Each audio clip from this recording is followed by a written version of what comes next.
আল্লাহ পাকের পরে নবী আকরাম রাসূল মুকাররম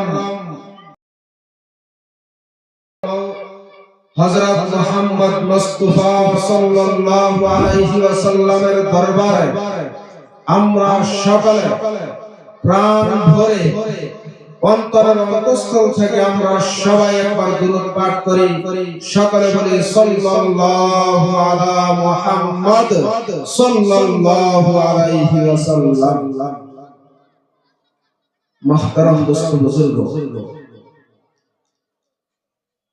বর্তমানের যে সময়, এই সময়ের ভিতরে আমরা যে অবস্থানে আছি, আমরা যতই আল্লাহর শুকরিয়া আদায় করি ততই কম হবে।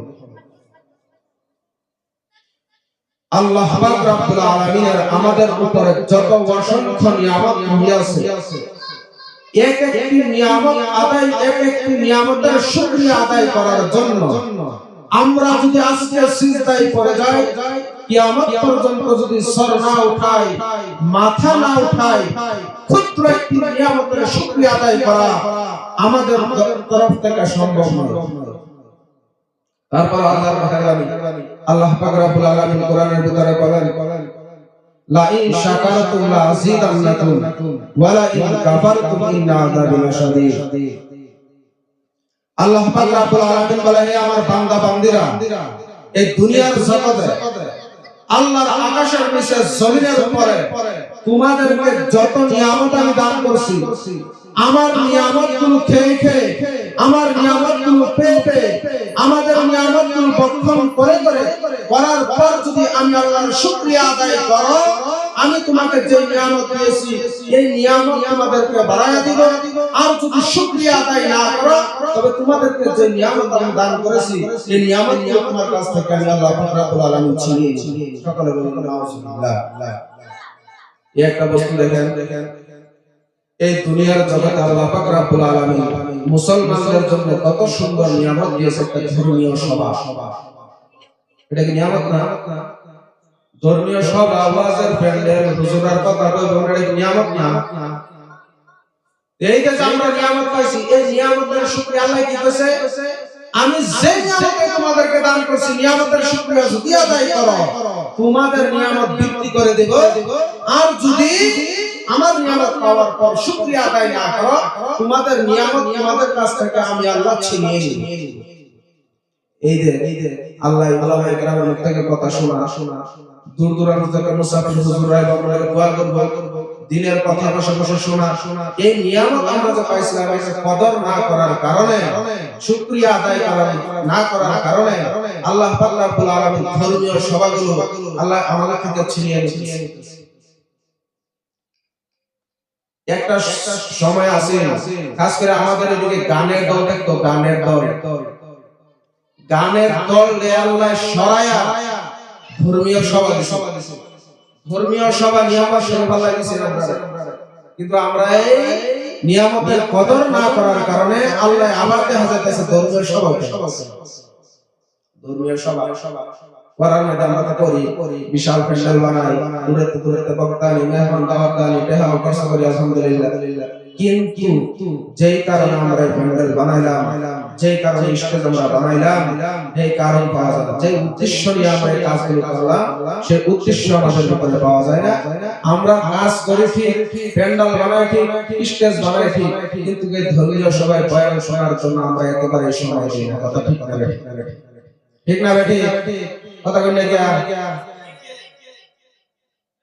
এই যে সেই জমিনের মধ্যে বসে, এই জমিনের মধ্যে আল্লাহর নবী জনাবে বিশ্ব রাসূলুল্লাহ সাল্লাল্লাহু আলাইহি ওয়াসাল্লাম হাদিসের ভিতরে বলেছেন, সাহাবায়ে কেরাম রাদিয়াল্লাহু তাআলা আনহুম আজমাইনকে বললেন, হে আমার সাহাবায়ে কেরাম, তোমরা এই দুনিয়ার জগতে যদি জান্নাতের বাগান পাও, এই জান্নাতের বাগানে বেশি বেশি বসবা। সাহাবায়ে কেরাম রাদিয়াল্লাহু তাআলা আনহুম জিজ্ঞাসা করলেন, ইয়া রাসূলুল্লাহ, এই দুনিয়ার জগতে জান্নাতের বাগান কই পায়া? আল্লাহর রাসূল কইছে, যেনই দেখবা কোরআনের আলোচনা হয়, হাদিসের আলোচনা হয়, নবীর আলোচনা হয়, আল্লাহর আলোচনা হয়, সাহাবায়ে কেরামের আলোচনা হয়, সেই জায়গাটাই জান্নাতের বাগান, সেইখানে বেশি বেশি বসবা। সেইখানে বসলে পাইবা কি? আল্লাহর নবী বিশ্ব নবী জনাবে রাসূলুল্লাহ সাল্লাল্লাহু আলাইহি সাল্লাম বলিয়া দিয়েছেন, এই জায়গার মধ্যে যদি রাজি হইয়া নিজে রাজি হইয়া এবং আল্লাহকে রাজি করে ইখলাসের নিয়তে যদি বসতে পারো, তোমার বাড়িতে থেকে 70 বছর নফল ইবাদত করার থেকে আর উত্তম। অল্প সময় যদি দিনের মধ্যে এত বড় ফজিলত আমাদের হাত থেকে যাচ্ছে। যাই হোক, আল্লাহ পাক রব্বুল আলামিন তারপর আল্লাহ পাক রব্বুল আলামিন আমাদেরকে আমাদের বাড়ির কাছে সভা, ধর্মীয় সভা, ওয়াজ শোনার জন্য আল্লাহ পাক তৌফিক দিলেন। এজন্য আমরা আবার আল্লাহর শুকরিয়া আদায় করি। সকলে বলি আলহামদুলিল্লাহ, আরো জোরে বলি আলহামদুলিল্লাহ। মুহতারাম দোস্ত বুজুর্গ, এই দুনিয়ার জগতে আমরা আসছি, আমরা এরকম একটা নবী পাইছি। মুহতারাম দোস্ত বুজুর্গ, আমার মুরব্বি বাবারা, জওয়ান ভাইরা, আমার কলিজার টুকরা যুবক যুবক ভাইরা, কথাগুলো দিলের দিল লাগায় শোনো। আমি কি বুঝাইতে চাই, আল্লাহ পাক রব্বুল আলামিন আমাদেরকে এরকম একজন নবী দান করেছেন, এরকম একজন নবী আমাদেরকে দান করেছেন।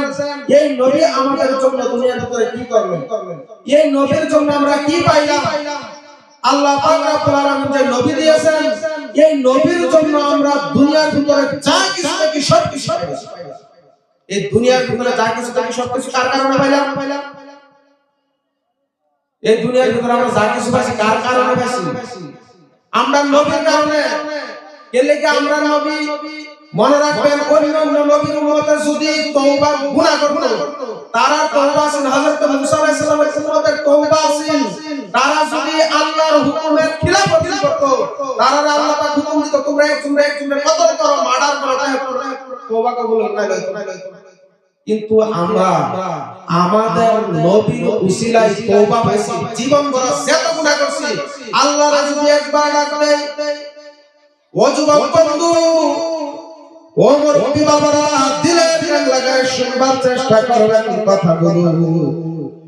জীবনে যত গুনাহ করছি, জীবনে আমাদের যতটুকু জিন্দেগি অতিবাহিত হয়েছে, জীবনে যত গুনাহ আমরা করছি, আল্লাহকে যদি একবার ডাক দেই, আল্লাহ জীবনে যত গুনাহ করেছি আর জীবনে করব না, তুমি আমাদের জীবনের গুনাহগুলো maaf করে দাও। আল্লাহ পাক রব্বুল আলামিন, আল্লাহ আমরা যদি তওবা করি, আমাদের তওবার কারণে আল্লাহ আমাদের জীবনের গুনাহগুলো maaf করে দেয়। শুধু তাই নয়, আল্লাহ পাক রব্বুল আলামিন কোরআনের ভিতরে বলে, ইল্লা মান তাবা ওয়া আমানা ওয়া আমিলা আমালান সালিহান ফাউলাইকা ইউবাদদিলুল্লাহু সাইয়্যাতিহিম বিল হাসানাত।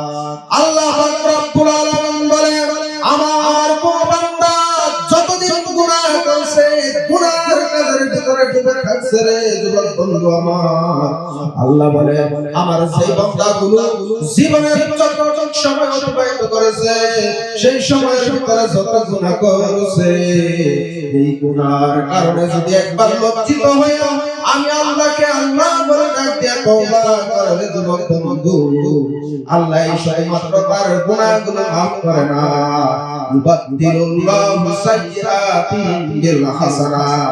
তার গুনাহের জায়গায় গুনাহ থাকে, এই গুনাহগুলো আল্লাহ নেকের দ্বারা বদলায় আছে। সূরা সূরা বলা যাবে কি সুবহানাল্লাহ। এটা কার কারণে পাইলাম? আল্লাহর নবী বিশ্ব নবী, এই আল্লাহর আকাশের নিচে জমিনের উপরে 1,24,000 কম বেশি পয়গম্বর আল্লাহ দুনিয়ার ভিতরে প্রেরণ করেছে, কিন্তু অন্য নবীর উম্মতরা নবীর জন্য তা পাই নাই, যা কিছু আমাদের নবীর কারণে আমরা পাইছি। আল্লাহর নবীকে আল্লাহ বলে, বন্ধু আমার, আপনার উম্মতে যদি গুনাহ করার পর জীবনে মরার 1 বছর আগে যদি তওবা করতে পারে, গো নবীজি 1 বছর আগে যদি তওবা করতে পারে, 1 বছর আগে তওবা করে যদি 1 বছর আর একটা গুনাহ যদি না করে, তারপরে যদি মারা যায়, আপনার উম্মতের জীবনের গুনাহ maaf করে দিব। আল্লাহর নবী বলে, ও আল্লাহ, আমার উম্মত কমজোর, তারা পারবে না, তারা তারা 1 বছর গুনাহ ছাড়া থাকতে পারবে না। আল্লাহ বলে বন্ধু আপনার উম্মত যদি মরার 1 মাস আগে যদি তওবা করতে পারে আর 1 মাস যদি একটা গুনাহ না করে যদি মৃত্যুবরণ করে আমি আপনার উম্মতের জীবনের গুনাহগুলো মাফ করে দেব। আমাদের নবী চোখের পানি সরসর করে ছেড়ে দেওয়ার পরে আল্লাহ আমার উম্মত এত কমজোর তারা এই দুনিয়ার জগতে 1 মাস গুনাহ ছাড়া থাকতে পারবে না। আল্লাহ বলে বন্ধু আমার একদিন আগে যদি আপনার উম্মতে গুনাহ করে মরার একদিন আগে যদি গুনাহ করে আর একদিন যদি একটাও গুনাহ না করে মৃত্যুবরণ করে আমি আপনার উম্মতের জীবনের সমস্ত গুনাহগুলো মাফ করে দেব। আমাদের নবী ডাক দিয়ে বলে আল্লাহ আমার উম্মত এতই কমজোর তারা তো পারবে না। আল্লাহ বলে আমার উম্মত যদি 1 ঘন্টা আগে যদি তওবা করে আমি জীবনের গুনাহ মাফ করে দেব। আমার নবী বলে আমার আপনার নবী বলে আল্লাহ পারবে না। আল্লাহ বলে বন্ধু আমি যতই সময় চাই আপনি বলবেন পারবে না। হাত্তাল গরগরা ও বন্ধু আপনার উম্মতের মওত যখন কণ্ঠনালীর কাছে আসিয়া যাবে সেই সময় যদি তওবা করতে পারে আমি তার জীবনের গুনাহগুলো ক্ষমা করে দেব। সূরা সূরা চিল্লায়া বলা যাবে কি সুবহানাল্লাহ। ও মুসলমান ভাইরা আমার বন্ধুরা আমার ও আমার কলিজার টুকরা যুবকেরা দিলের কান লাগায় কথাগুলো শোনার চেষ্টা করো। এই কথাগুলো আমি জিয়াউর রহমানের বানানো কোনো কথা নয়, এই কথাগুলো হাদিসের কথা, কুরআনের তাফসীরে আছে। ভাইরা আমার বন্ধুরা আমার এই কথা দিলের কান লাগায় যদি শুনো তোমার জীবনে বহুত ফায়দা হবে রে মুসলমান যুবকেরা। আল্লাহর নবী বিশ্ব নবী জনাবে রাসূলুল্লাহ সাল্লাল্লাহু আলাইহি সাল্লামের কারণে কি পেলাম? আল্লাহ ডাক দিয়ে বলে বন্ধু আপনার উম্মতে যদি একটা নেক আমল করে অন্য নবীর উম্মতে যদি একটা নেক আমল করতো আমি তাদেরকে একটা সওয়াব দিতাম। আপনার উম্মতে যদি একটা নেক আমল করে তারে 10টা নেকি দেওয়া হবে। আল্লাহর রাসূল বলে আল্লাহ বহুত কম হয়ে গেছে, আমার উম্মতের জিন্দেগি মাত্র 40 বছর 60 বছরের জিন্দেগি। এই 60 বছরের জিন্দেগিতে যদি একটা নেকের কাজ করলে যদি 10টা নেকি দাও আমার উম্মত কিয়ামতের দিন জান্নাতে যেতে পারবে না। আল্লাহ বলে বন্ধু আপনার উম্মতে যদি একটা নেকি আকাশের নিচে জমিনের উপরে গোটা পৃথিবীর ভিতরে যদি আপনার কোন উম্মতে একটা নেকের কাজ করে তারে 10টা নেকি দেওয়া হবে। আল্লাহর নবী বলে হবে না হবে না। আল্লাহ বলে বন্ধু আপনার উম্মতে যদি এই দুনিয়ার জগতে একটা নেকি করে তার একটা নেকির বদলতে 700 নেকি দেওয়া হবে। আল্লাহর নবী বলে আল্লাহ আমার উম্মতে যদি একটা নেকি করে আপনি যদি একটা সওয়াবের কাজ করলে যদি 7টা নেকি দেন আমার উম্মত কিয়ামতের দিন জাহান্নামী হয়ে যেতে পারে। আল্লাহ হবে না হবে না। আল্লাহ ডাক দিয়ে বলে বন্ধু আপনাকে আমি এত ভালোবাসি আপনার উম্মতকে আপনি যত ভালোবাসুন সকলে জোরে জোরে বলুন আল্লাহু আকবার। আল্লাহ ডাক দিয়া বলে বন্ধু বিশ্ব নবী আখিরি নবী আমি যতই সংখ্যা বলবো আমি যদি একটা বলি 10টা বলি 700 বলি 7,000 7 লাখ বলি আপনি ততই বলবেন আপনার উম্মতের জন্য কম হয়ে যাবে। যেহেতু আপনি আপনার উম্মতকে এত ভালোবাসেন নবী আমি বলে দিলাম আপনার উম্মত যদি একটা নেকি করে বিগাইরি হিসাব আপনার উম্মতের আমি হিসাব ছাড়া সংখ্যা ছাড়া সওয়াব দান করব। সুবহানাল্লাহ। এই নবীর জন্য কি পাইলা? আল্লাহর নবী বিশ্ব নবী জনাবে রাসূলুল্লাহ সাল্লাল্লাহু আলাইহি সাল্লামের কিয়ামতের দিন হাশরের ময়দানে এত কঠিন মুসিবতের সময় সমস্ত নবী করিম সাল্লাল্লাহু আলাইহি ওয়াসাল্লাম বলবে ইয়া নাফসি ইয়া নাফসি। হযরত আদম আলাইহিস সালাম বলবে ইয়া নাফসি ইয়া নাফসি। হযরত ঈসা রূহুল্লাহ বলবে ইয়া নাফসি ইয়া নাফসি। হযরত মুসা কালিমুল্লাহ বলবে ইয়া নাফসি ইয়া নাফসি।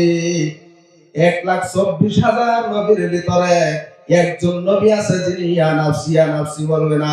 হাশরের ময়দানেও কাঁদবে আর বলবে ইয়া রাব্বি উম্মতি ইয়া রাব্বি উম্মতি। হযরত আদম আলাইহিস সালাম বলবে ইয়া রাব্বি নাফসি নাফসি ইয়া রাব্বি নাফসি। আল্লাহ হাশরের ময়দানে তোমার কাহারের সিফাত জারি হয়ে গেছে। আল্লাহ তুমি তো রাগান্বিত হয়ে গেছো, আজকে আমি আদমের কি হবে গো আল্লাহ? হযরত মূসা আলাইহিস সালাম বলবে আল্লাহ আজকে আমার কি হবে? হযরত ঈসা আলাইহিস সালাম বলবে আল্লাহ আমার কি হবে? কিন্তু একজন নবীজি আছে যিনি আমাদের নবী, বিশ্ব নবী জনাব রাসূলুল্লাহ সাল্লাল্লাহু আলাইহি ওয়াসাল্লাম, তিনি বলবে আল্লাহ আজকে মুসিবতের সময় আমার এক একটা উম্মতের কি হবে গো আল্লাহ? আল্লাহর নবী, বিশ্ব নবী হাশরের ময়দানে আমাদের জন্য সিজদায় পড়ে যাবে, সিজদায় পড়ে পড়ে কাঁদবে। আল্লাহ বলবে হাবিব আপনাকে আমি এত ভালোবাসি, আপনি যেরকম আপনার উম্মতকে ভালোবাসেন, আপনার উম্মতের হিসাব কিতাব শুরু করার জন্য আপনি সিজদায় পড়ে গেছেন। ও নবী বন্ধু আমার, আপনি মাথা উঠান, আপনি সিজদা থেকে মাথা উঠান। মুসা আলাইহিস সালাম আমাকে ডাকলো, আমি আরশ থেকে নামি আসি নাই। হযরত মুসা আলাইহিস সালাম 1,24,000 নবীগণ পয়গম্বরগণ আমাকে ডাকছে, আমি আমার আরশ থেকে নামি আসি নাই। আমি অপেক্ষা করতেছি আপনি কোন সময় আমাকে ডাক দেবেন, আপনার উম্মতের নেকি বদির হিসাব পাল্লাই দিয়া জোখার জন্য আমি আরশ থেকে নেমে এসে গেছি। নবী গো আপনি মাথা উঠান উঠান, আজকে হাশরের ময়দানে আপনার জন্য কান্নার জায়গা না। দুনিয়ার ভিতরে আপনি বহু কেঁদেছেন, হাশরের ময়দানে আজকে কাঁদতে পারবেন না। দুনিয়ার জমিনে আপনি আপনার মার পেটে থাকাকালীন আপনার আব্বাকে দুনিয়া থেকে বিদায় করে দিয়েছি, আপনি দুনিয়াতে আব্বা পান নাই, আব্বার কষ্ট আপনি কান্না করেছেন। এই দুনিয়ার জগতে আপনাকে মহব্বত করতো আপনার মা, আপনার মাকে দুনিয়া থেকে মৃত্যু দিয়ে দিয়েছি, আপনার মার আদর আপনি দুনিয়াতে পান নাই, আপনি আপনার মার জন্য কাঁদেছেন। এই দুনিয়াতে আপনাকে বহুত মহব্বত করতো, লাড করতো আপনার দাদা আব্দুল মুত্তালিব, উনাকে দুনিয়া থেকে বিদায় করে দিয়েছি, দাদার আদর এত পান নাই গো নবী। এই দুনিয়ার ভিতর আপনাকে আদর করতো খাদিজাকে দুনিয়া থেকে বিদায় করে দিয়েছি, এই সবাইকে দুনিয়া থেকে বিদায় করে দিয়েছি। আপনি তাইফের ময়দানে পাথরের মার খায় কাঁদছেন, আপনি উহুদের ময়দানে আপনার দাঁত ভাঙা হয়েছে সেইখানে আপনি কাঁদছেন, আপনার মাথায় লোহার হেলমেট ভেঙে ঢুকে গিয়েছে সেইখানে আপনি কাঁদছেন। আপনি যে সময় মক্কা ছেড়ে মদিনা সফর করার জন্য হযরত আবু বকর রাদিয়াল্লাহু তাআলা কে সাথে করে নিয়ে আপনি মক্কা ছেড়ে নিজের মায়ের দেশ বাবার দেশ ছেড়ে আপনি মক্কা ছেড়ে মদিনা গিয়েছিলেন, সেই দিন আপনি কাঁদছেন। ও নবী আজকে আপনাকে কাঁদতে দেওয়া হবে না, দেওয়া হবে না। আপনি সিজদা থেকে আপনার মাথা উঠায় ফেলুন, আপনার উম্মতের জন্য যা চাইবেন আজকে আমি আপনার উম্মতের গুনাহ আর নেকির খাতা আপনার হাতে আমি দিয়া দিব, বলেন সুবহানাল্লাহ। এই নবীর জন্য আমরা কিছু পাইছি কি পাইছি না? এই নবীর জন্য অসংখ্য অসংখ্য আল্লাহর রহমত আমরা পাইলাম। যেই নবীর জন্য যা কিছু পাইলাম সব কিছু পাইলাম, সেই নবীকে আজকে আমরা ভুলে গেছি। ভাইরা আমার, ও আমার বন্ধুরা রে, সেই নবীকে আমরা ভুলে গেছি। সেই নবীর মতন চুল কাটার তৌফিক আমাদের হয় না, সেই নবীর মতন জামা কাপড় পরার তৌফিক আমাদের হয় না, নবীর মুহাব্বত আমাদের ভিতরে নাই। এই নবীকে মুহাব্বত করছে খেজুরের একটা গাছ, খেজুরের মরা গাছ নবীজিকে মুহাব্বত করছে। আমাদের নবী যখন মক্কা থেকে সফর করে হিজরত করে মদিনা চলে গেলেন গো ভাইরা আমার, ও মুসলমান ভাইরা, মুরব্বি বাবারা শুনুন, আমাদের নবী যখন মক্কা থেকে হিজরত করে মদিনা গেলেন, মদিনা যাওয়ার পর নবীজি একটা মসজিদ ঘর নির্মাণ করলেন। সেই মসজিদ ঘরের নাম হয়েছে মসজিদে নববী। মসজিদে নববীর ভিতরে মিম্বর ছিল না, প্রথমে মিম্বর ছিল না। আল্লাহর নবী বিশ্ব নবী জনাবে রাসূলুল্লাহ সাল্লাল্লাহু আলাইহি ওয়াসাল্লাম শুক্রবারের দিন খুতবা দিত, অথবা দিন যদি বয়ান করত। আল্লাহর নবীর মেহরাবের ভিতরে একটা খেজুর গাছ ছিল, মরা খেজুর গাছ। সেই খেজুর গাছে পিঠ লাগায়া লাগায়া আল্লাহর রাসূল খুতবা দিত। কিছুদিন পর আল্লাহর নবীর মসজিদের জন্য একজন মহিলা সাহাবী একটা মিম্বর বানায়া দিলেন। আল্লাহর নবী প্রথমে গিয়ে মিম্বরে বসলেন খুতবা দেওয়ার জন্য। যখন নবী আমার খুতবা দেওয়ার জন্য মিম্বরে বসে গেলেন, এই যে উস্তুরে হান্নানা, এই খেজুর গাছ, মরা খেজুর গাছ ছোট বাচ্চার মতো কান্না শুরু করে দিয়েছে। আল্লাহর নবী বলে, খেজুর গাছ তুমি কেন কান্দো? এই খেজুর গাছটা দিয়া বলে, নবীজি গো আল্লাহর নবী বিশ্ব নবী জনাবে রাসূলুল্লাহ, আপনি মক্কা থেকে যেদিন থেকে মদিনা আসেন, আপনি মসজিদে নববী বানাইছেন, আপনি যতদিন আপনার মেহরাবে দাঁড়াইয়া দাঁড়াইয়া খুতবা দিতেন গো নবীজি, আপনি আমি উস্তুনে হান্নানা মরা খেজুর গাছে ঢেলান দিয়া দিয়া হেলান দিয়া দিয়া খুতবা দিতেন। আজকে আপনাকে একজনে মিম্বর বানায় দেওয়ার কারণে আমি উস্তুনে হান্নানা খেজুর গাছে তো আর আপনি ঢেলান দিবেন না, হেলান দিবেন না, আপনি এখন তো এই মিম্বরে বসে বসে আপনি খুতবা দিবেন। আমি এই জন্য কান্দি, যতদিন দুনিয়াতে থাকবো আপনার শরীরের জান্নাতি ঘ্রাণ আমি আর পাবো না, আপনার শরীরের হেলান আর আমার শরীরে লাগবে না। এই জন্য আমি কাঁদতেছি নবীজি। আল্লাহর নবী বিশ্ব নবী সাহাবায়ে কেরামকে হুকুম দিলেন, ও আমার সাহাবায়ে কেরাম, এই খেজুর গাছকে এখান থেকে উঠাও, উঠাই আমার যে মিম্বর আছে এই মিম্বরের তলে গেড়ে দাও, মিম্বরের নিচে গেড়ে দাও। আমি যতদিন এই মিম্বরে বসে বসে দাঁড়ায়া দাঁড়ায়া খুতবা দিব, এই খেজুর গাছ উস্তুনে হান্নানা আমার মিম্বরের নিচে থাকবে। আল্লাহর রাসূল যখন খেজুরের গাছকে টানিয়ে আনি সেইখান থেকে আনে নিজের কুরসির নিচে দিলেন, খেজুর গাছে কান্না শুরু করলো, কান্না বন্ধ করে দিলেন। এই খেজুর গাছ আল্লাহর রাসূলকে মহব্বত করছে, জংলার উট আসিয়া নবীজিকে মহব্বত করত, জংলার বাঘে নবীজিকে মহব্বত করত। যত আমরা যা কিছু দেখি সব কিছু তারা নবীজিকে মহব্বত করত, আসমানের চাঁদে নবীজিকে মহব্বত করত। একদিন হযরত হামজা রাদিয়াল্লাহু তাআলা আনহু আর হযরত আব্বাস রাদিয়াল্লাহু তাআলা আনহু নবীজির চাচা নবীজিকে জিজ্ঞাসা করে, ও নবী আমার রে, আমি সেই দিন তুমি দুনিয়াতে আসলে আমি তোমাকে দেখার জন্য গিয়েছিলাম, গিয়ে দেখি তুমি যেদিন দুনিয়াতে আসছো চাঁদ আসমান থেকে বেশি তলে নেমে আসছে। আমরা নবী বিষ্ণু বলে, চাচা এই দুনিয়ার ভিতরে আমার বাবা ছিল না, আমার বাবা নাই, আল্লাহ আমার বাবা যদি থাকতো আজকে এখানে বাজার লাগছে, বাজারের ভিতরে যাদের ছেলে মেয়ে সন্তানাদি আছে সবাইকে খেলনা কিনে দিচ্ছেন কি দিচ্ছেন না? সবাই নিজের ছেলেকে খেলনা কিনে দিচ্ছেন, সবাই নিজের ছেলের জন্য নিজের মেয়ের জন্য কিছু না কিছু কিনছেন। আমরা নবী বিশ্ব নবী বলে, চাচা আমার আব্বা যদি দুনিয়াতে থাকতো আমার আব্বা আমার জন্য কত ধরনের খেলনা কিনে আনতো, কিন্তু আমার আব্বা দুনিয়াতে নাই বিদায় আল্লাহ আসমানের চাঁদকে আমি মুহাম্মদের জন্য খেলনা বানায়া দিছে।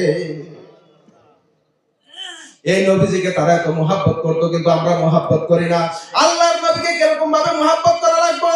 আল্লাহ পাক রব্বুল আলামিন কোরআনের ভিতরে বলে, ইন কুনতুম, এই নবী আপনি বলে দেন, ইন কুনতুম তুহিব্বুনাল্লাহ, হে নবী আপনার উম্মতদেরকে বলে দেন, তারা যদি আল্লাহকে মহব্বত করতে চায়, তারা যদি ইন কুনতুম তুহিব্বুনাল্লাহ, তোমরা যদি আল্লাহকে মহব্বত করতে চাও, আল্লাহকে আমরা কোথায় পাবো মহব্বত করার জন্য?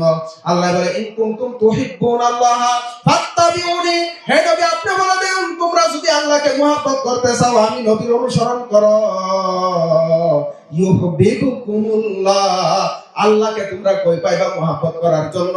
আল্লাহকে মহব্বত করার দরকার নাই, তোমরা যদি নবীর অনুসরণ করতে পারো ইউহিব্বুকুমুল্লাহ, আল্লাহ স্বয়ং নিজে তোমাদেরকে মহব্বত করা শুরু করে দেবে, আল্লাহ নিজেই তোমাদেরকে মহব্বত করে দেবে। আল্লাহর নবী বিশ্ব নবী জনাবে রাসূলুল্লাহ সাল্লাল্লাহু আলাইহি সাল্লামের সাহাবায়ে কেরাম নবীকে কিরকম ভালোবাসতো। আল্লাহর নবী যখন মক্কা থেকে হিজরত করে মদিনা চলে গেল, সমস্ত সাহাবায়ে কেরাম শুনে নাই, আল্লাহর নবী বিশ্ব নবী জনাবে রাসূলুল্লাহ সাল্লাল্লাহু আলাইহি সাল্লাম হযরত আলী রাদিয়াল্লাহু তাআলা কে বিছানার মধ্যে শুয়ায়া রাতের বেলা ঘর থেকে বাইরে হয়ে হযরত আবু বকর রাদিয়াল্লাহু তাআলা বাড়িতে গেলেন। হযরত আবু বকর রাদিয়াল্লাহু তাআলা নিয়ে মক্কা থেকে মদিনার জন্য রওনা হয়ে গেলেন।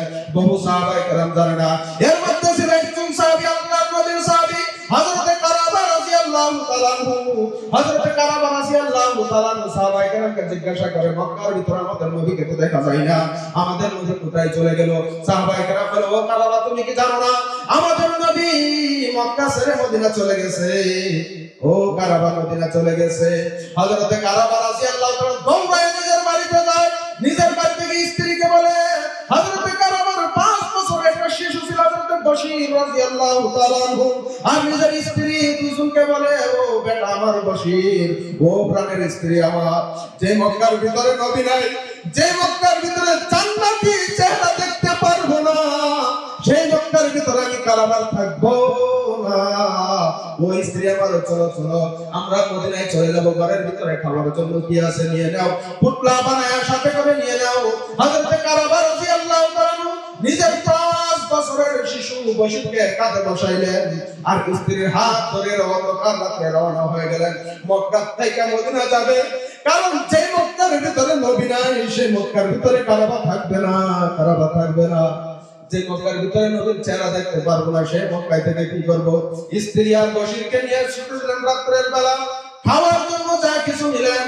মক্কা থেকে মদিনা 500-600 কিলোমিটার দূর। ভাইরা আমার, বন্ধুরা আমার, হযরতে কারাবা রাদিয়াল্লাহু তাআলা আল্লাহর নবী বিশ্ব নবী জনাবে রাসূলুল্লাহ সাল্লাল্লাহু আলাইহি সাল্লামের মহব্বতে মক্কা ছেড়ে মদিনার জন্য যখন রওনা হয়ে যায়, হযরত বশির রাদিয়াল্লাহু তাআলা কে কাঁধে করে নিয়ে তো দূরে যাওয়া কি সম্ভব? হেঁটে হেঁটে যায় হযরত বশির কাঁধে। স্ত্রীর কিছুদিন চলার পর স্ত্রীর পাগুলো ফুলে ফুলে মোটা মোটা হয়ে গেছে। স্ত্রী ডাক দিয়ে বলো, কারাবা স্বামী আমার, ও প্রাণের স্বামী আমার, দ্বারা এই 500-600 কিলোমিটার দূরে মদিনা যাওয়া সম্ভব হবে না, হবে না। আমার পাগুলো ফুলে গেছে, আমি আর মদিনা যাইতে পারবো না। হযরত কারাবা রাদিয়াল্লাহু তাআলা বলেন, স্ত্রী আমার, সাবাস হারাইও না, হিম্মত হারাইবে না, আমাদের মদিনা যাওয়াই লাগবে, যেহেতু মদিনা আমাদের রাসূল চলে গেছে, যত কষ্টই হোক মদিনা যাওয়া লাগবে। কিছুদিন পর হযরতে কারাবা রাদিয়াল্লাহু তাআলা আনহুর স্ত্রীর পা বেশি ফুলে গেল, অসুস্থ হয়ে গেল। হযরতে কারাবা রাদিয়াল্লাহু তাআলা আনহু শহীদ, হযরতে কারাবা রাদিয়াল্লাহু তাআলা আনহুর স্ত্রী শহীদ হয়ে গেলেন, মৃত্যুবরণ করলেন। হযরতে কারাবা রাদিয়াল্লাহু তাআলা আনহু মক্কার মদিনার মাঝে জঙ্গলের ভিতরে নিজের স্ত্রীকে দাফন করে আবার হযরতে বশিরকে কাঁধে উঠাইয়া মদিনার জন্য রওনা হয়ে গেলেন। নিজের স্ত্রীকে রেখে গেলেন দাফন করে, নিজের স্ত্রীকে রেখে হযরত বশির 5 বছরের শিশু বশিরকে কাঁধে উঠে আবার মদিনার জন্য রওনা হয়ে যায়। ভাইরা আমার, হযরত বশির রাদিয়াল্লাহু তাআলা কে নিয়ে একবার পাহাড়ে চড়ে আবার পাহাড় থেকে নিচে নামে, জঙ্গলা পাড়ি দিয়ে জঙ্গলাই ঘুরে ঘুরে ঘুরে ঘুরে ঘুরে ঘুরে নদী পাড়ি দিয়ে দিয়ে পাহাড়ে চড়ে চড়ে আবার পাহাড় থেকে নিচে উতরে উতরে হযরতে কারাবা রাদিয়াল্লাহু তাআলা বশির রাদিয়াল্লাহু তাআলা কে মক্কা থেকে মদিনার জন্য রওনা হয়ে গেছে। মুসলমান ভাইরা আমার, হযরতে বশির রাদিয়াল্লাহু তাআলা 5 বছরের শিশু ছিলেন, কিন্তু বাকলমান ছিলেন, চালাক ছিলেন। বশির রাদিয়াল্লাহু তাআলা ডাকতে বলল, আব্বা মা, ও আব্বা গো, আপনি আমি বশিরকে কাঁধে উঠায়া মদিনা যাওয়া সম্ভব হবে না, হবে। আপনি কাজ করুন, আপনার তো নবীজির সাথে দেখা করাই লাগবে, আপনি আমি বশিরকে জঙ্গলায় নামায়া দেন, নামায় আপনি আপনার নবীর সাথে দেখা করার জন্য চলে যান, আমার আর আমার মার সালাম নবীকে দিয়ে দিবেন। 5 বছরের শিশুকে বশির রাদিয়াল্লাহু তাআলা 5 বছরের শিশু বশির রাদিয়াল্লাহু তাআলা ডাকতে বলা, বাবাকে নামায় দাও জঙ্গলায়, জঙ্গলায় নামায়া দিয়া তুমি নবীজির সাথে সাক্ষাৎ করার জন্য মদিনা চলে যাও। হযরতে কারাবা রাদিয়াল্লাহু তাআলা বশির রাদিয়াল্লাহু তাআলা কে কাঁধে করে করে নিয়ে চলে গেলেন মদিনায়। হযরত বশির রাদিয়াল্লাহু তাআলা কাঁধে বসা ছিলেন, এই জন্য কিছু দূর থেকে খেজুর গাছ দেখতে পাইলেন। বশির ডাক দিয়ে বলল, আব্বা, মনে হয় নবীজিকে আমিও দেখতে পারবো, যেহেতু খেজুর গাছ দেখা যায়, আমি শুনছি নাকি মদিনার ভিতরে প্রচুর পরিমাণে খেজুর গাছ আছে। ও আব্বা, মনে হয় পেয়ে গেছি আমরা মদিনা। হযরত কারাবা রাদিয়াল্লাহু তাআলা নবীর জান্নাতি চেহারা দেখার জন্য মদিনা ঢুকে গেলেন হযরত বশিরকে নিয়ে। হযরত বশিরকে নামায়া সাহাবায়ে কেরাম আসলেন স্বাগত করার জন্য, ওয়েলকাম করার জন্য। সাহাবায়ে কেরাম রাদিয়াল্লাহু তাআলা ডাক দিয়ে বলে, কারাবা, তুমি এত কষ্ট করে মক্কা থেকে একা একা রাতের অন্ধকারে দিনের পরে রোদে মেঘে ভিজে এত কষ্ট করে আসলা, আল্লাহর নবী বিশ্ব নবী আমাদেরকে পাঠিয়ে দিয়েছে তোমাকে রিসিপশন করার জন্য, স্বাগতম করার জন্য। হযরত কারাবা রাদিয়াল্লাহু তাআলা বলে, আমাকে রিসিপশন করার দরকার নাই, আমি নবীর জান্নাতি চেহারা দেখার জন্য আসছি, নবীজি আমাকে এই কথাটা একবার বলে দাও, নবীজি কোথায় আছে? সাহাবায়ে কেরাম রাদিয়াল্লাহু তাআলা বলেন, কারাবা, আল্লাহর নবী বিশ্ব নবী, যাও যাও গিয়ে দেখো না। আল্লাহর নবী বিশ্ব নবী জনাবে রাসূলুল্লাহ সাল্লাল্লাহু আলাইহি সাল্লাম মসজিদে নববীর ভিতরে বসে আছে।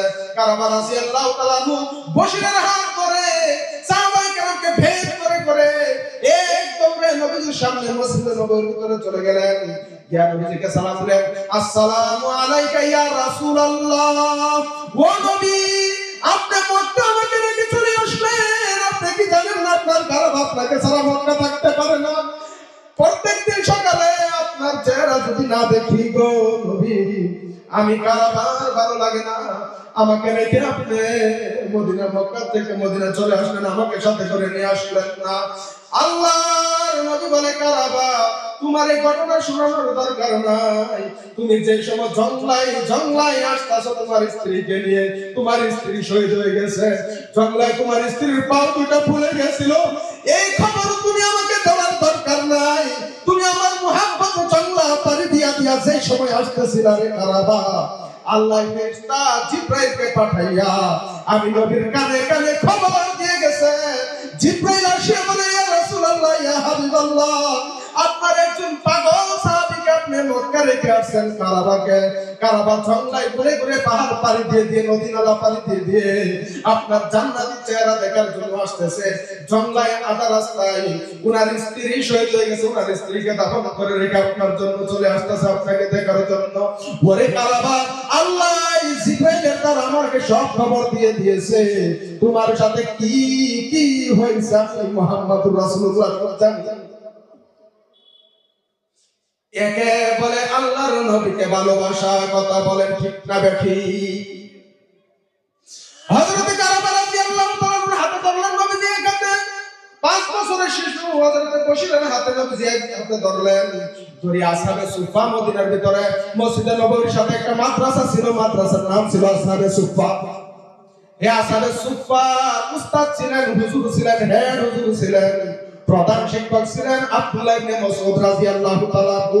আল্লাহর নবী বিশ্ব নবী তারা দুইজনকে হাতে করে নিয়ে দিয়ে বলে, আব্দুল্লাহ ইবনে মাসউদ, আজকে থেকে তোমার মাদ্রাসায় আরো দুইজন ছাত্রের নাম ভর্তি করে দাও। আব্দুল্লাহ ইবনে মাসউদ বলে, ইয়া রাসূলুল্লাহ, ইয়া হাবিবাল্লাহ, কোন দুইজন ছাত্রের নাম আমি ভর্তি করে দিব? বলে, আমার পাগল সাহাবী কারাবা, তার 5 বছরের সন্তান বশির, তারা দুইজনকে মাদ্রাসায় নাম ভর্তি করে দাও। নাম ভর্তি হয়ে গেল, মাদ্রাসায় থাকে, সেখানে খাওয়া করে। কিছুদিন পর মদিনার ভিতরে যুদ্ধের ডঙ্কা বেজে গেল। আল্লাহর নবী যুদ্ধতে পাঠানোর জন্য সাহাবায়ে কেরামরা 8টা গুরু বানাইছে, 8টা জমাত বানাইছে, 8টা টিম বানাইছে। এক টিমের একজনকে লিডার বানায়া আল্লাহর রাসূল মদিনা থেকে বাইর করে দিয়েছে যুদ্ধ করার জন্য। 8 নম্বরের যে টিম বানাইছিল সেই টিমের লিডার বানায় দিয়েছে আল্লাহ কারাবা রাদিয়াল্লাহু তাআলা কে। আল্লাহর নবীর হুকুম পেয়ে হযরত কারাবা রাদিয়াল্লাহু তাআলা এই টিমের লিডার হয়ে মদিনা থেকে বাইরে চলে গেলেন যুদ্ধ করার জন্য। যুদ্ধ করার জন্য যখন চলে গেলেন, 5 বছরের শিশুর কথা মনে করে নাই, ভাবে নাই, আল্লাহর রাসূল হুকুম দিয়েছে যেতে হবে। হযরত বশির রাদিয়াল্লাহু তাআলা আসরে সুফায় থাকে, আর আঙ্গুলের মাথায় গনে আমার আব্বা কোনদিন যুদ্ধের ময়দান থেকে ফিরে আসবে। ও আমার মুসলমান ভাইরা, দিলের কাছে অন্তর দিয়া কথাগুলো শোনার চেষ্টা করুন। নবীর মুহাব্বত কাকে বলে? নবীর মুহাব্বত আমরা মুখে যতই বলি, আমরা নবীজিকে মুহাব্বত করেছি না? নবীর যেরকম ভাবে মুহাব্বত করা দরকার, আল্লাহ যেরকম ভাবে মুহাব্বত করার কথা বলছে, সেইভাবে নবীজিকে মুহাব্বত করছে। এই আকাশের নিচে জমিনের উপরে গোটা পৃথিবীর ভিতরে শুধুমাত্র সাহাবায়ে কেরাম রাদিয়াল্লাহু তাআলা। হযরত বশির রাদিয়াল্লাহু তাআলা আরেকদিন ডঙ্কা বাজলো মদিনার ভিতরে। একটা বেল ছিল, বেল, ঘন্টি, ডঙ্কা। যদি মুসলমান যুদ্ধ যাওয়া লাগতো, ডঙ্কায় বাড়ি দেওয়া হয়তো, মুসলমান প্রস্তুতি নিত যুদ্ধ যাওয়ার জন্য। আবার যখন তারা আসার সময় হতো, আসার খবর পাইতো, আবার ডঙ্কায় বাড়ি দেওয়া হতো, সবাই বাড়িতে রেডি থাকতো তাদেরকে রিসিপশন করার জন্য। হযরত বশির রাদিয়াল্লাহু তাআলা কিছুদিন পর আবার ডঙ্কায় বাড়ি শুনলেন। ডঙ্কায় বাড়ি শুনে মনে মনে ভাবলেন, আমি বশিরের আব্বাও তো আজকে যুদ্ধের ময়দান থেকে ফিরে আসবে। হযরত বশির রাদিয়াল্লাহু তাআলা নিজের আব্বাকে যুদ্ধের ময়দান থেকে দেশে ফিরে আসবে রিসিপশন করার জন্য, স্বাগতম করার জন্য। হযরত বশির রাদিয়াল্লাহু তাআলা মসজিদে নববীর ছাদের উপরে চড়ে উঠছে যে আমার আব্বাকে দূর থেকে আমি প্রথমে দেখবো।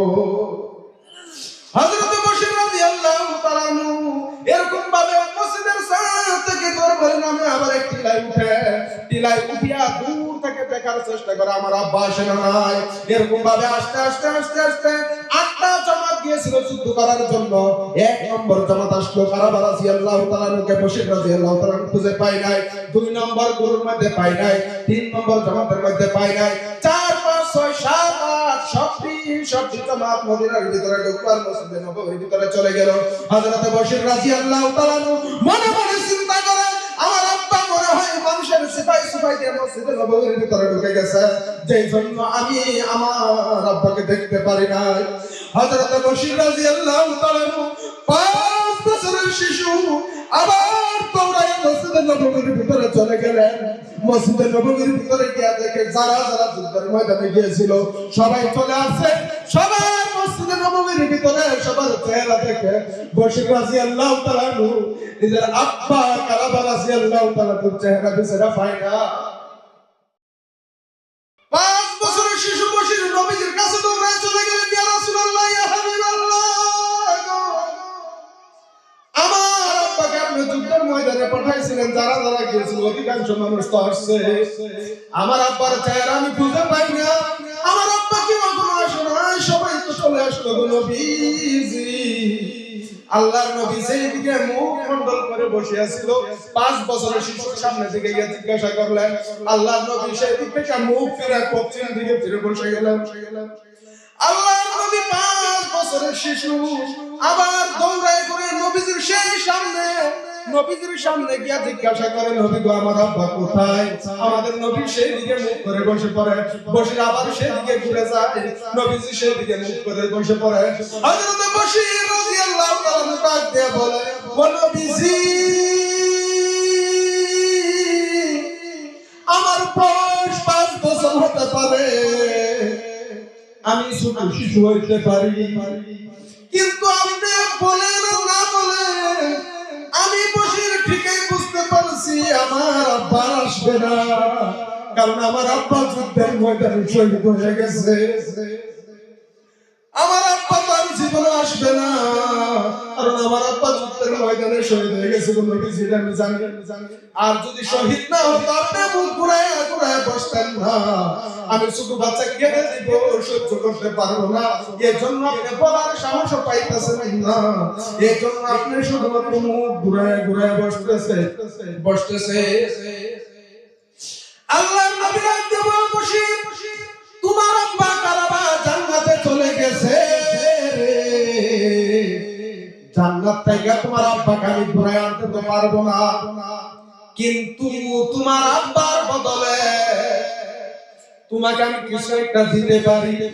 হযরত বশির রাদিয়াল্লাহু তাআলা বলে, ইয়া রাসূলুল্লাহ, ইয়া হাবিবাল্লাহ, নবীজি আপনার জান্নাতি চেহারা দেখার জন্য আমার আব্বা আমাদেরকে নিয়ে মদিনা আসছিল, আপনার জান্নাতি চেহারা দেখে দেখিয়া শহীদ হয়ে গেছে, আমার দুঃখ নাই, কিন্তু আমি যে 5 বছরের শিশু বশির, আমার এই দুনিয়াতে আর কেউ নাই, শুধুমাত্র আমার আব্বাই ছিল।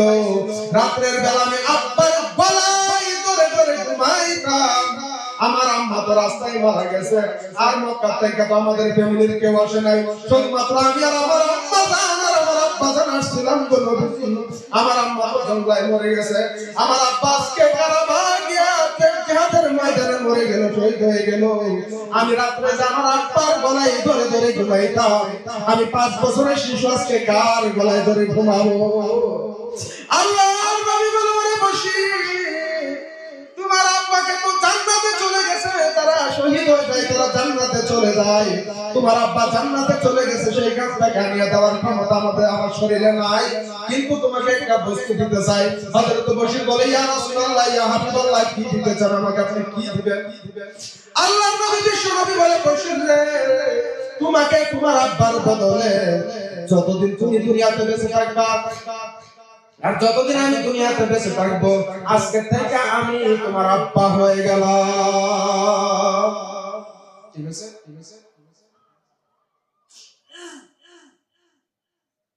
আল্লাহ নবীজি কি কইছে তাই বসি তোমার আব্বা শহীদ হয়ে গেছে জান্নাতে গেছে কেন তাই না দেওয়া সম্ভব না এখন গাছ কাটে কান ওর আব্বা হয়ে গেল কি হয়ে গেল হযরত বশির রাদিয়াল্লাহু তাআলা বলে ইয়া রাসূলুল্লাহ ইয়া হাবিবাল্লাহ আপনি আমার আব্বা হয়ে গেছেন কিন্তু আইতে সময় আকার রাস্তায় যে আমার আম্মা শহীদ হয়ে গেছিল আমার আম্মাকে জঙ্গলায় রেখে আসি আম্মার রুটি দিয়ে পুরাবো আল্লাহর নবী বশিরের হাতে ধরিয়া হযরত আয়েশা সিদ্দিকা রাদিয়াল্লাহু তাআলা আনহার কামরায় নিয়ে যায় ইয়া বলে ওরে আয়েশা আজকে থেকে আমি বশিরের আব্বা আর তুমি হইলা বশিরের মা আমার ভাইরা আমার বন্ধুরা ও মুসলমান মুরব্বি বাবারা একে বলে নবীজির মুহাব্বত আর আমরা সেই নামে বলি যতে বলি নবীজিকে মুহাব্বত করি ও মুসলমান সেইটা নবীজিকে মুহাব্বত করা হয় না নবীজিকে আমরা কিভাবে মুহাব্বত করলাম নবীজির মুহাব্বতে ফজরের আযান শুনে নবীজির মুহাব্বতে যেই মুহাব্বতে আমাদেরকে ঘরের ভিতরে বিছানা থেকে উঠাইয়া মসজিদে আনতে পারে না সেই নবীজির মুহাব্বতে আমাদেরকে কবর থেকে উঠাইয়া কিভাবে জান্নাতে নিয়ে যাবে কিভাবে নিয়ে যাবে মুসলমান ভাইরা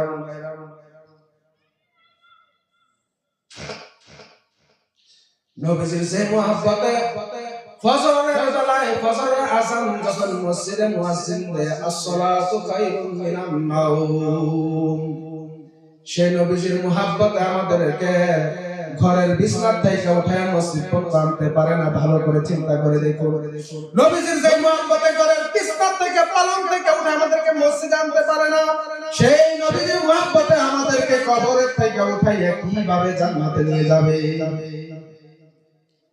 মুসলমান ভাইরা আমার নবীজির মুহাব্বত যদি এরকম ভাবে আমরা করতে পারি করার যদি চেষ্টা করি যেইভাবে নবীজিকে মুহাব্বত করেছিলেন নবীজির সাহাবায়ে কেরাম রাদিয়াল্লাহু তাআলা আনহুম আজমাইন আল্লাহর নবী বিশ্ব নবী জনাবে রাসূলুল্লাহ সাল্লাল্লাহু আলাইহি সাল্লামের আরেকজন সাহাবী ছিলেন হযরতে আব্দুল্লাহ রাদিয়াল্লাহু তাআলা আনহু হযরত আব্দুল্লাহ রাদিয়াল্লাহু তাআলা 20 বছরের যুবক আব্দুল্লাহ রাদিয়াল্লাহু তাআলা নাম প্রথমে ছিলেন মক্কার ভিতরে থাকাকালীন নাম ছিলেন আব্দুল উজ্জা কি নাম ছিলেন মুসলমান ভাইরা আমার আব্দুল উজ্জা একদিন নবীজির দরবারে গেলেন নবীজির দরবারে চৌকাঠে যাওয়ার পর যে ইসলাম কবুল করলেন কলিমা পড়ে মুসলমান হয়ে গেলেন মুসলমান ভাইরা আমার এই আব্দুল উজ্জার নাম নবীজি আব্দুল উজ্জা থেকে নামকরণ করলেন নাম রাখলেন আব্দুল্লাহ আল্লাহর নবী জনাবে রাসূলুল্লাহ সাল্লাল্লাহু আলাইহি ওয়াসাল্লাম মক্কা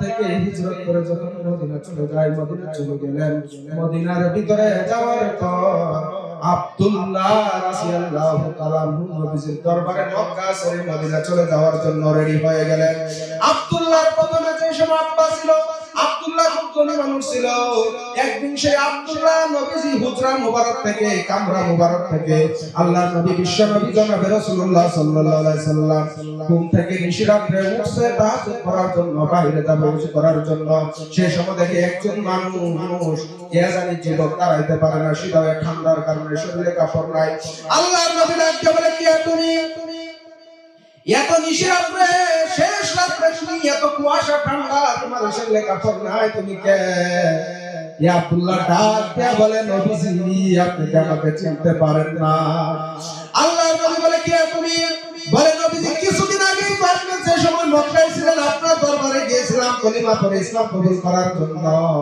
আপনি আমার নাম আব্দুল উজ্জা থেকে আব্দুল্লাহ রাখছিলেন আমি সেই আব্দুল্লাহ আল্লাহর নবী বিশ্ব নবী বলে আব্দুল্লাহ রে তুমি তো খুব ধনী মানুষ ছিলা তুমি সকালে এক জোড়া কাপড় পরতা দুপুরবেলা আরেক জোড়া কাপড় চেঞ্জ করতা রাতে সন্ধ্যাবেলা আরেক জোড়া কাপড় পরতা ঘন্টায় ঘন্টায় কাপড় চেঞ্জ করতা তোমার আব্বার তো ধন সম্পদের অভাব নাই ওরে আব্দুল্লাহ তোমার এই শাস্তি কেন তোমার পায়ে স্যান্ডেল নাই তোমার শরীরে পরনে লুঙ্গি নাই শরীরে কাপড় নাই তুমি এই অবস্থার মধ্যে কেন মদিনা আসছো হযরত আব্দুল্লাহ রাদিয়াল্লাহু বলে ইয়া রাসূলুল্লাহ ও নবীজি আমি আপনার দরবারে গিয়ে কলিমা পড়ে ইসলাম কবুল করার কারণে আমার আব্বা দুনিয়া থেকে বিদায় হয়ে গেছে।